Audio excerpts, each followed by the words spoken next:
In the heart of rural wartime Britain, where the drone of distant bombers was as common as the bleating of sheep, a quiet defiance of officialdom and an extraordinary act of human decency unfolded. Amidst the grim realities of rationing and relentless toil, a group of stoic British farmhands, embodying the nation's unyielding spirit, faced a challenge far removed from the battlefields. Their solution, born of compassion and sheer bloody-mindedness, would not only transform the lives of their German prisoners of war, but also leave the enemy command utterly baffled. The year was 1943, and the relentless grey skies over Kent seemed to mirror the national mood. On the sprawling, often muddy fields of Elmwood Farm, nestled between the ancient market town of Ashford and the Channel coast, the air carried the faint, acrid scent of coal smoke from distant London, occasionally punctuated by the rumble of Spitfires overhead. It was late autumn, the ground already hard with the first frosts, and the chill bit deep into the bones of anyone working the land. The farm, like countless others across Britain, was a vital cog in the war machine, its produce a lifeline against the U-boat menace that choked the Atlantic. Yet the war had bled the countryside dry of its young men, leaving behind a skeleton crew of older chaps, women and boys, all straining under the immense pressure to dig for victory. The infrastructure, already aged, groaned under the strain. Tractors were temperamental beasts, often requiring more coaxing than fuel, and spare parts were rarer than a sunny day in November. The strategic situation was dire. Germany, though slowly being pushed back on multiple fronts, still held a terrifying grip on Europe, and the threat of invasion, though diminished, lingered like a bad taste. Britain's very survival hinged on its ability to feed itself, a task made Herculean by the constant threat to shipping and the drain on manpower. Conventional methods of agricultural labor were failing. The Women's Land Army, though valiant, could not fill every gap, and the few available male laborers were exhausted. The systemic failure was measurable. Agricultural output, while improving, was still precariously balanced against the nation's needs, and the average Briton's calorie intake, though carefully managed by rationing, was a constant concern. The government, in its wisdom, had begun deploying German prisoners of war to work on farms, a pragmatic solution to a pressing problem. It was into this crucible that a contingent of German women POWs arrived at Elmwood Farm. They were a sorry sight, disembarking from the back of a canvas-covered lorry, their faces pale, eyes hollow, and frames alarmingly gaunt. Among the British farmhands observing their arrival was Arthur "Art" Jenkins, a man of 52 with hands like gnarled oak roots and a perpetually furrowed brow, a native of the Kentish Weald. Beside him stood Elsie Maeve, a formidable woman in her late 30s whose husband was serving in North Africa, and young Thomas "Tommy" Miller, barely 17, whose dreams of flying hurricanes had been grounded by a bad eye. Their cultural motivations were simple, a deep-seated sense of duty to their land, and a quiet, almost unspoken code of decency. They watched the German women, no older than their own daughters, stumble off the lorry, and a collective, uncomfortable silence fell. "Blimey, Art," Elsie muttered, her voice barely a whisper. "They look like they've been starved for a year." Art grunted, a sound that usually signified agreement. "Too skinny by half, Elsie. Not much use to us like that, are they?" The initial skepticism from established hierarchies was palpable. The camp commandant, a Major Henderson, a man whose rulebook was thicker than a London telephone directory, had made it clear. These were enemy combatants, to be treated correctly, but without undue fraternization or special privileges. "Rations are rations, Jenkins," he'd barked during an earlier inspection, "and they get what's allotted, no more, no less." The institutional bureaucracy, a labyrinth of forms and regulations, offered no flexibility. Appeals for supplementary rations for the POWs, made through official channels by the farm manager Mr. Davies, had been met with polite but firm refusals. "Security concerns, you understand, Davies. Can't have them getting too strong, can we?" But the devastating situation on the ground made necessity undeniable. The women, though willing, simply lacked the physical stamina for the back-breaking work of harvesting potatoes or pulling sugar beet. They tired quickly, their movements slow and listless. Art, Elsie and Tommy, along with the other farmhands, saw not enemies, but fellow human beings, albeit on the wrong side of a brutal war, who were clearly suffering. Their British sense of fair play, a quiet but potent force, began to chafe against the official line. "It ain't right, Art," Tommy ventured one evening over a cuppa, "to work folk till they drop, especially when they're already half-starved." Art, stirring his tea, looked out at the darkening fields. "No, lad, it ain't, and it ain't efficient either." The obstinate search for a solution began. They couldn't openly defy the Major, but they couldn't stand by either. Elsie, with her sharp mind, suggested, "What if we found a bit extra? Not from their official rations, mind, but from our own ingenuity." Art considered this, his eyes narrowing. It was a risk, a quiet rebellion.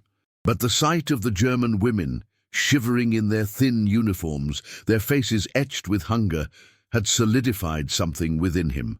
The farm needed strong hands, and these women, despite their nationality, were those hands. The decision was made. Unspoken but understood. They would find a way to feed them properly, even if it meant bending every rule in the book and risking the wrath of officialdom.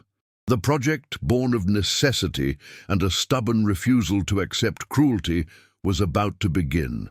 The project, born of quiet defiance, began under the most brutal of wartime conditions. Elmwood Farm, a patchwork of fields and ancient barns, became the crucible for this extraordinary endeavor. The physical environment was unforgiving. Winter descended with a vengeance, bringing incessant rain that turned the fields into quagmires and a biting wind that seemed to penetrate every layer of clothing. The old farmhouse, with its draughty windows and perpetually damp stone walls, offered little respite. Farms across Britain operated under severe rationing, and Elmwood was no exception. Fuel for the ancient Fordson tractor was meticulously measured. Spare parts for the threshing machine were scavenged from derelict equipment, and even basic tools were scarce. The farmhands, already fatigued from years of relentless toil, worked long shifts from dawn till dusk, their bodies aching, their spirits often tested by the sheer monotony and hardship. Time pressure was a constant, invisible taskmaster. Every day lost to bad weather or broken machinery meant less food for the nation, less contribution to the war effort. The challenges were manifold. Technologically, they were decades behind. Plows were still horse-drawn in some fields, and the mechanized equipment they did possess was prone to breakdowns. Critical materials were almost non-existent. A broken axle could mean days of delay, while a shortage of fertilizer threatened the entire harvest. The environmental challenges were relentless. The infamous British weather, with its sudden downpours and pervasive damp, made outdoor work a constant battle against the elements. The human challenges were equally profound. The civilian population, including the farmhands, suffered from extreme psychological fatigue. Years of war, the constant threat of air raids, the separation from loved ones, and the severe rationing had taken their toll. A single egg was a luxury, a slice of bacon a rare treat. Yet they were expected to find extra for their German prisoners. Organizational challenges proved to be the most frustrating.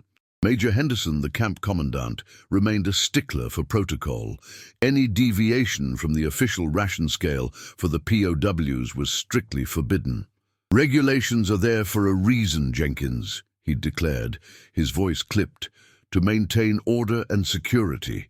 Doubtful officials in the Regional Agricultural Committee, already swamped with paperwork, viewed any request for additional resources for POWs with suspicion. "Are you suggesting our own people go without, Mr. Davies?" One particularly officious chap had sniffed over the telephone. The established protocols, designed for efficiency and control, conflicted directly with the urgent need for speed and flexibility that the farmhands knew was essential. Yet, The protagonists were shown in action within this hostile chaos, their resilience a quiet testament to the British spirit. Art Jenkins, his face weathered like an old oak, would spend hours after his shift tinkering with the broken tractor engine, often by the dim light of a hurricane lamp. Elsie Maeve, despite her own family's struggles, would meticulously plan the diversion of extra produce. "A few more potatoes here, a bit of extra cabbage there," she'd murmur, her eyes twinkling. "The Major won't miss what he doesn't know about." Young Tommy, though exhausted, would volunteer for extra foraging trips, searching for wild berries or mushrooms, anything to supplement the meager rations. Their creative improvisation was a daily necessity. When a vital part for the potato harvester broke, Art fashioned a replacement from a piece of scrap metal and an old bicycle chain, a Heath Robinson contraption that, against all odds, worked. Dry humour, a quintessential British trait, was maintained even in the most desperate situations. "Well, at least the rain means we don't have to water the crops, eh, Art?" Elsie would quip, wiping mud from her brow as another downpour soaked them to the bone. Art would merely grunt, a wry smile playing on his lips. "Aye, Elsie, every cloud, as they say, has a silver lining, even if it's just more mud." The personal sacrifice was immense. Art hadn't seen his son, serving in the Royal Navy, in over 2 years. Elsie's letters from her husband were infrequent, and the worry gnawed at her. Tommy's mother, a widow, relied on his farm wages, and his health, though young, was starting to show the strain of the long hours.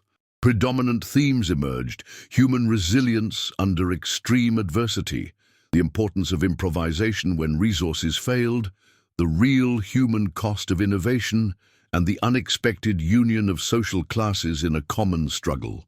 The German women, initially wary and withdrawn, slowly began to respond to the quiet kindness. They learned to work alongside their British captors, a strange camaraderie forming in the muddy fields. The initial operational phases were fraught with setbacks. A sudden frost ruined a patch of early greens they had hoped to divert. A surprise inspection by Major Henderson nearly exposed their clandestine efforts. But each setback was met with renewed determination, the team adapting, finding new ways to hide their efforts, to scrounge a little more. By the end of the winter, though success was far from guaranteed, the operation was progressing. The German women, though still thin, had a little more colour in their cheeks, a little more spring in their step. The farm hands had, against all odds, begun to turn the tide. As the spring of 1944 tentatively pushed through the lingering chill, the quiet defiance at Elmwood Farm began to yield tangible, perceptible results that would, in time, ripple far beyond the Kentish fields. The German women POWs, once gaunt and listless, now moved with a renewed vigour. Their eyes, once hollow, held a spark of life, and their frames, though still slender, had filled out noticeably. This transformation, subtle yet undeniable, was the first validation of the farmhands' audacious project.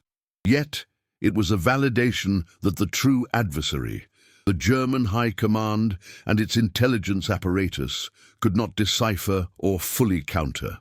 Enemy intelligence reports, filtering back to Berlin through various channels, began to show growing anomalies. Repatriated German POWs, particularly women who had worked on British farms, were consistently reported to be in significantly better physical condition than their male counterparts or those from other camps. These reports, often dismissed as isolated incidents or British propaganda, nevertheless created a low hum of perplexity within the Abwehr. How could prisoners, supposedly subjected to the same harsh rationing as the British populace, appear healthier? The German command, steeped in a rigidly structured military philosophy that valued material superiority and strict adherence to doctrine, found itself unable to reconcile these observations with their preconceived notions of British weakness and resource scarcity. The doctrine conflict was stark. The German military mind, accustomed to grand strategic maneuvers and systematic resource allocation, struggled to comprehend an operational approach that was fundamentally agile, improvisational, and driven by individual initiative and a simple sense of human decency. They presumed a slow, hierarchical rigidity from their British counterparts, expecting a system that would treat all prisoners uniformly with minimal deviation. Instead, they encountered an approach that deliberately broke their own military logic rules, an approach born not of strategic planning, but of the quiet, stubborn will of ordinary farm workers. Enemy commands, blinded by their own arrogance and the conviction of their presumed superiority, tried to dismiss the reports. Exaggeration, one general might have scoffed, reviewing a medical report on a repatriated female POW. Propaganda, another would declare, convinced the British were staging a charade. Temporary luck was a common refrain, attributing the improved health to chance rather than design. This arrogance, a fatal flaw in many military doctrines, blinded them to the unfolding reality. They could not conceive that a simple humanitarian act, executed by a handful of farmhands, could have such a profound, albeit indirect, impact. Enemy observers, though not directly present at Elmwood Farm, were personified in the intelligence analysts poring over conflicting data. A junior Abwehr officer, perhaps a Dr. Schmidt, might have perceived a pattern in the medical reports, noting the consistent improvement in specific groups of POWs. His theories, however, would be met with skepticism from his superiors, who preferred to believe in British duplicity rather than British humanity. A commander, facing inexplicable reports of healthier enemy prisoners, might have debated the meaning of the data with his analysts, unable to fit it into his established worldview.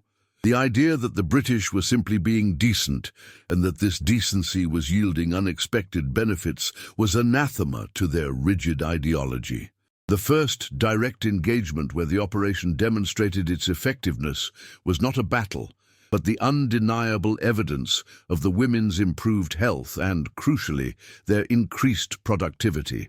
The German women, now better nourished, worked with greater efficiency and fewer complaints. This meant more food produced for Britain, a small but significant contribution to the war effort.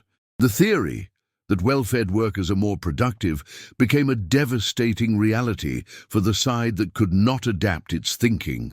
The British farmhands had, through their quiet rebellion, turned a strategic liability, malnourished POWs, into an asset, all while baffling an enemy incapable of understanding such an unconventional approach. Predominant themes included how innovation, kept secret and born of necessity, became the most potent weapon, because the enemy could not develop countermeasures.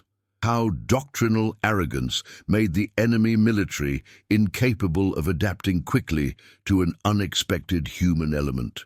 The stark contrast between war philosophies, the rigidity of the German command versus the flexibility and pragmatic humanity of the British farmhands. The chapter ended with the enemy understanding they faced an unprecedented challenge, a subtle, almost invisible form of resistance and resourcefulness that their system could not counter, but still without fully comprehending how it was created or its true implications. The quiet revolution on Elmwood Farm continued, its impact slowly but surely being felt, a testament to the power of human decency in the face of total war.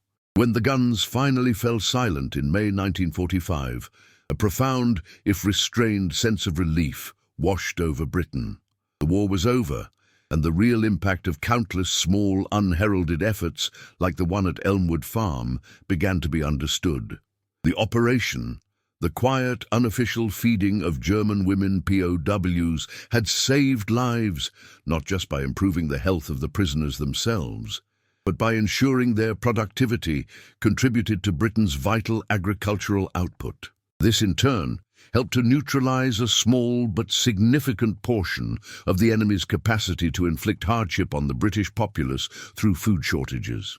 It was a contribution to the final victory that transcended direct combat, a testament to the resilience and ingenuity of ordinary people.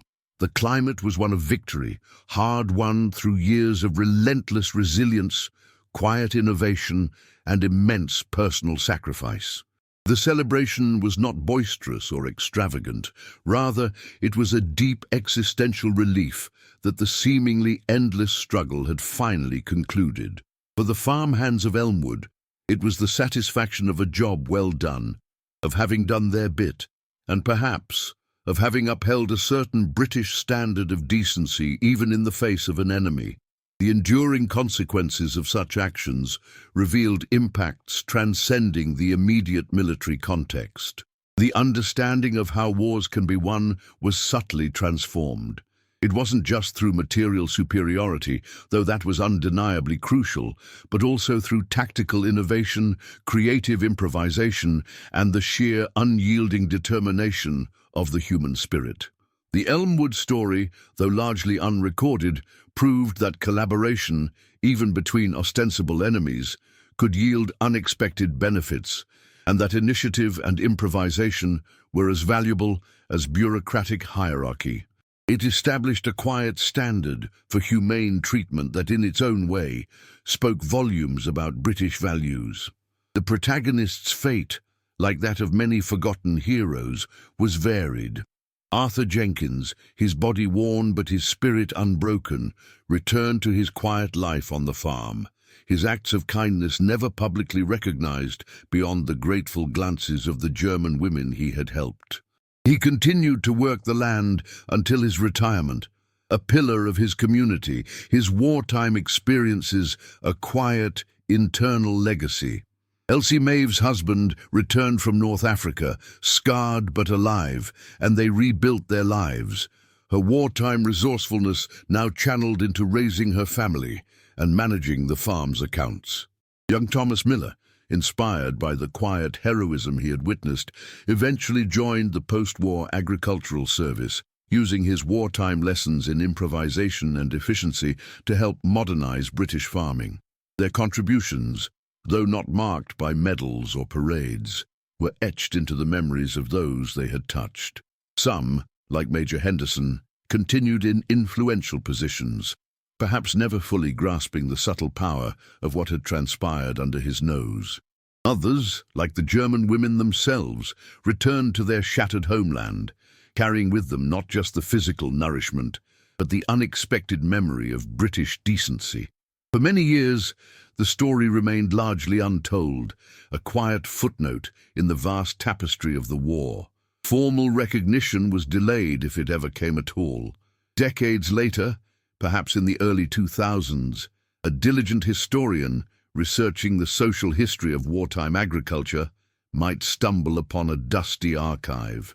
Within the meticulous records of the Women's Land Army or the POW camps, they might find an anomaly, a series of medical reports detailing the unusually good health of a specific group of German female prisoners from a particular farm in Kent. Intrigued, the historian would research primary documentation, perhaps finding old farm ledgers or local newspaper snippets. Eventually, through painstaking effort, they would track down the last surviving members of the Elmwood farm community or their descendants. Interviews with these quiet, unassuming individuals would slowly piece together the extraordinary narrative, validating the power of human innovation when applied with determination and compassion. The operation, once a secret act of kindness, would then be reintegrated into the national historical narrative, not as a grand military triumph, but as a primary example of innovation under extreme pressure, a testament to the Blitz spirit extended even to the enemy.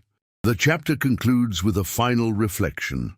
The Elmwood Farm story proves something fundamental about human capacity to confront seemingly impossible challenges and emerge not just having survived, but having prospered in spirit. It showed how ordinary individuals did extraordinary things, how a nation demonstrated a resilience that became part of its very identity, and how innovation, born from desperation and decency, could quietly, profoundly change history. For more untold stories of British grit and ingenuity, do subscribe to our channel and share your thoughts in the comments below. Cheerio.